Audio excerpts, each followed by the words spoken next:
जान बचाएं या नौकरी बचाएं, ये स्लोगन रिजर्व कैटेगरी के कर्मचारी दे रहे हैं। क्योंकि आप देख सकते हैं यहाँ पर ये लगातार आतंकियों की तरफ से थ्रेट जो है वो जारी की जा रही है, और दूसरी तरफ देखें तो आप गवर्नमेंट ऑर्डर जो है वो निकाले जा रहे हैं कश्मीर घाटी में इनको दोबारा से नौकरी ज्वाइन करने के लिए। कहीं ना कहीं इनके ऊपर दबाव जो है वो बनाया जा रहा है, क्योंकि जिस प्रकार से मई और जून माह में लगातार टारगेट किलिंग का सिलसिला शुरू हुआ था, चाहे रिजर्व कैटेगरी के कर्मचारी हो या कश्मीरी पंडित हो, लगातार उनको टारगेट किया गया।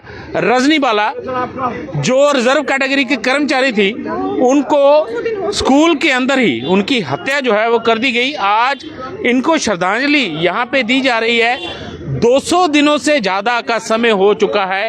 ये लोग लगातार मांग कर रहे हैं कि इनकी ट्रांसफ़र पॉलिसी जो है वो बनाई जाए, लेकिन सरकार पता नहीं किन ख्वाबो ख्याल में है कि आखिरकार उनको इनकी जान की परवाह नहीं है, क्योंकि लगातार थ्रेट्स आ रही हैं। आप देख सकते हैं ये रिजर्व कैटेगरी के कर्मचारी हैं, दूसरी ओर प्रधानमंत्री पैकेज के कर्मचारी भी लगातार प्रदर्शन कर रहे हैं। अभी 2 दिन पहले ही आतंकियों की तरफ से एक लिस्ट जारी की गई, जिसमें साफ कहा गया कि आप अगर सर्विस ज्वाइन करते हैं कश्मीर घाटी में तो आपकी हत्या कर दी जाएगी। बाकायदा लिस्ट में नाम निकाले गए, नॉन लोकल जो कश्मीरी हैं उनके नाम निकाले गए, कश्मीरी जो कर्मचारी हैं उनके नाम निकाले गए, रिजर्व कैटेगरी के जो कर्मचारी हैं उनके नाम।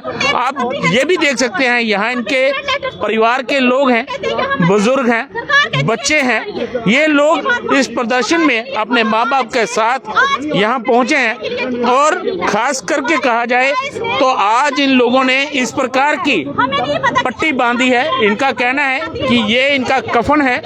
इन्हीं बच्चों से बात करते हैं। बेटा, आप क्या मांग कर रहे हैं? अपने माँ बाप के साथ आप प्रदर्शन कर रहे हैं। मैं यही मांग करता हूँ एलजी साहब से कि वो जल्द से जल्द ट्रांसपोर्ट पॉलिसी इन एम्प्लॉयज़ के लिए और मेरे पेरेंट्स के लिए बनाए, ताकि मैं स्कूल जा सकूँ और मेरे पेरेंट्स की ट्रांसफर जम्मू में हो जाए और वो टारगेट किलिंग से बच जाए। आपने सुना छोटे छोटे बच्चों को डर है कि इनके माँ बाप को वहाँ पर आतंकी जो हैं वो मार देंगे। एक गुड़िया है, प्रधानमंत्री नरेंद्र मोदी ने एक नारा दिया है, बेटी बचाओ बेटी पढ़ाओ।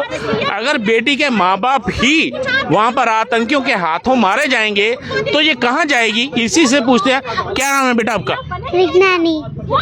मरिंग नैनी। आप, इतना प्यारा नाम है आपका, आप क्या मांग क्या कर रहे हैं आप? मैं ये मांग करना चाहती हूँ कि मेरे पापा की जल्द से जल्द जम्मू में ट्रांसफर पॉलिसी आ जाए और उनकी यहाँ पर ट्रांसफर हो जाए। आपको डर है? हाँ। कुछ परिजन हमारे साथ है, आप भी यहाँ अपने बच्चों के साथ यहाँ प्रदर्शन कर रहे हैं। क्या डर क्या है आप? देखो जी, ये जो साढ़े बच्चे पहले 200 दिन हुई है इन्हें इत्थे बैठे दे। हुण सानू जड़े सानू भी बुढ़े बजुर्गें गी भी हुण इत्थे बौने पौग ना ते अस बौगे आ चल बई इंदा हक जेड़ा ना वो अस लेइयै सड़ गए अस पिच्छे नहीं हट गए। तो डर है अपने बच्चों की जिंदगी का? हाँ, डर बहुत है, बहुत ज़्यादा डर है। वो लिस्ट कटा देना, जेल्ले बच्चे उधर जाने की तैयारी करते फिर लिस्ट कट देना।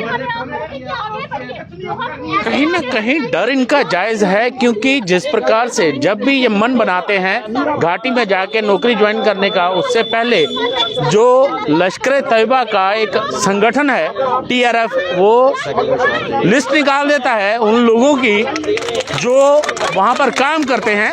सबसे बड़ा सवाल ये भी पैदा होता है कि आखिरकार उन कर्मचारियों की लिस्ट उन आतंकियों तक कैसे पहुंची, क्योंकि ये एक कॉन्फिडेंशियल लिस्ट होती है। हालांकि जो लिस्ट निकाली गई है उसमें उन आतंकियों ने जहां काम करते हैं कर्मचारी, वहां तक का पता जो है अपनी लिस्ट में जारी किया है। कुछ महिलाएं हैं जो रिजर्व कैटेगरी की कर्मचारी हैं, उनसे बात करते हैं।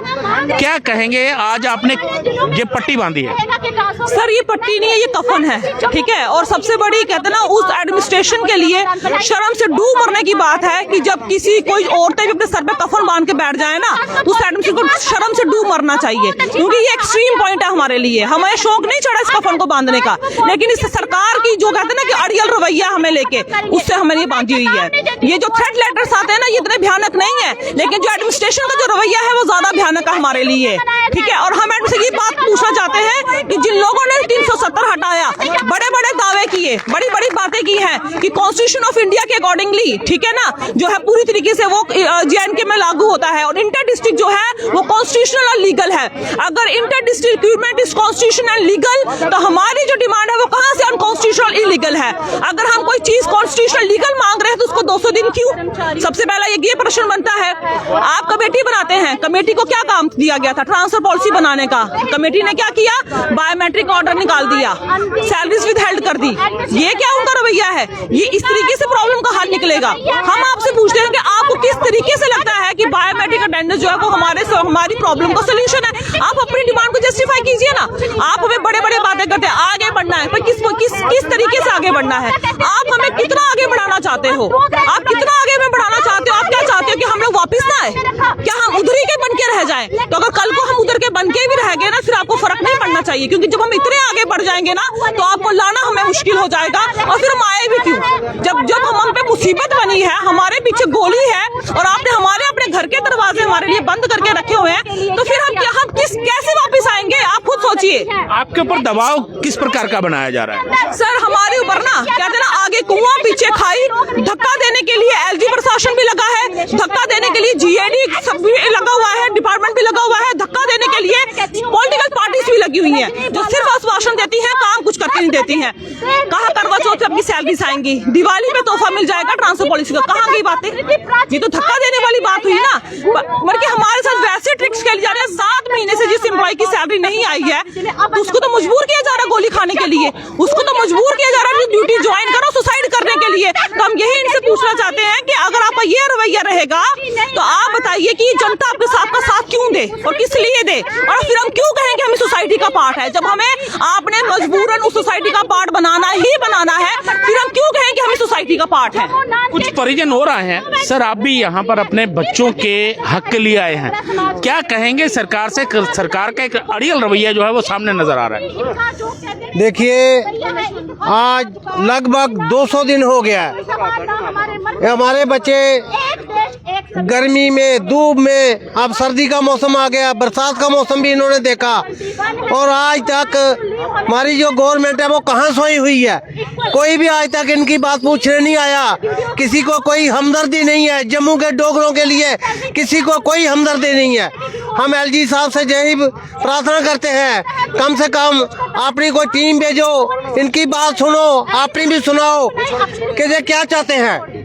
हम अपने बच्चों को कभी भी नहीं भेजेंगे वहाँ, जितनी देर तक ये माहौल बिल्कुल एकदम शांत नहीं हो सकता, ठीक नहीं हो सकता। जब हमने बच्चों की शादी की थी, तब जब इनकी नौकरी लगी थी, ये बच्चे छोटे छोटे थे तब। अब इनके आगे जो बच्चे हैं वो भी जवान हो गए हैं, लेकिन आज तक ये वहाँ पर अपना टाइम नौकरी करते रहे, ड्यूटी निभाते रहे। हम भी कोई शिकायत नहीं थी, कोई कुछ नहीं थी, अच्छा माहौल था, अच्छा वातावरण था। लेकिन आज देखो, एक दिन निकलता है कोई लिस्ट आ जाती है, दूसरे दिन कोई लिस्ट आ जाती है, पता नहीं वो कौन सी एजेंसियां हैं जो ये काम करवा रही हैं, हम नहीं जानते। लेकिन हम बच्चों को नहीं वहाँ भेजेंगे। तो आपने सुना, इनके परिजन जो हैं अपने बच्चों की जिंदगी को लेकर खासे चिंतित है, क्योंकि इनका कहना है कि जिस प्रकार से लगातार वहां पर आतंकी लिस्टें निकाल रहे हैं, ये लोग कहां उस जगह पर जाकर कैसे काम कर पाएंगे। वहीं LG प्रशासन लगातार दबाव जो है इनके ऊपर बना रहा है। पिछले 7 महीने से इनकी तनख्वाह जो है वो जारी नहीं की गई। करवा चौथ निकल गया, दिवाली निकल गई, अब नया साल भी लगभग खत्म होने को है, लेकिन अभी तक LG प्रशासन की तरफ से इनकी मांगों पर गौर नहीं किया जा रहा है। आखिरकार LG प्रशासन चाहता क्या है कि घाटी में जाकर इन लोगों की हत्या हो जाएं, फिर उसके ऊपर जवाब कौन देगा, ये सोचने वाला विषय है। रविंद्र कुमार श्रीवास्तव, पंजाब केसरी, जम्मू।